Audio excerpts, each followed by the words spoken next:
టాలెంటెడ్గా చదువుకున్న వాళ్ళు ఎవరైతే చాలా కష్టపడి చదువుకున్న వాళ్ళు ఉంటారో, అంటే రాత్రనగా రేయింబవళ్ళు కష్టపడ్డ వాళ్ళు ఉంటారు కదా, వాళ్ళకు మేలు జరుగుద్ది. ఇది డాక్టర్ చేసిన వాళ్ళందరూ కూడా కోటీశ్వరులు ఉండరు కదా. కొందరు చిన్న ఎంతో టాలెంట్ తోటి వస్తారు, ఎంతో కష్టపడి వస్తారు, డాక్టర్ వాళ్ళ లక్ష్యంతో వస్తారు.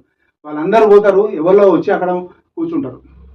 ఇది జరగకుండా ఉండాలంటే, అంటే ఈ మార్కుల జిహాదు, జాబ్స్ జిహాద్ కనుక పోవాలంటే ఫస్ట్ ఒకటే, గవర్నమెంట్ స్ట్రిక్ట్గా నిర్ణయం తీసుకోవాలి. అది ఒక్క జాబ్ కానీ 2 జాబులు కానీ, సంబంధిత డిఎంహెచ్ఓ కానీ లేకపోతే ఇంకా వేరే ఎవరైనా కూడా ఆ శాఖకు సంబంధించిన వాళ్ళు ఎంట్రన్స్ పెట్టాలి. నోటిఫికేషన్ కాల్ ఫర్ చేయాలా, చేసిన తర్వాత వాళ్ళు వస్తారు, వాళ్ళందరూ అప్లికేషన్ పెట్టుకుంటారు. అప్లికేషన్ ప్రకారం ఎగ్జామ్ పెట్టాలా, ఎగ్జామ్లో పాస్ అయిన వాళ్ళకు ఎంట్రన్స్ పెట్టాలా, వాళ్ళకి చూసుకోవాలా, అది వాళ్ళకి జాబ్ ఇవ్వాలా. అప్పుడు నిజమైన క్రీము ప్రభుత్వానికి దొరుకుద్ది. ఇక్కడ పైన ఆలోచిస్తురా, నిజమైన క్రీమ్ మించి టాలెంటెడ్ ఉన్న డాక్టర్లు దొరుకుతారు. 90% వచ్చి వాళ్ళు ఏమీ చేయలేని పరిస్థితి ఉంటే ఇంకా ఏం చెప్తాను చెప్పండి.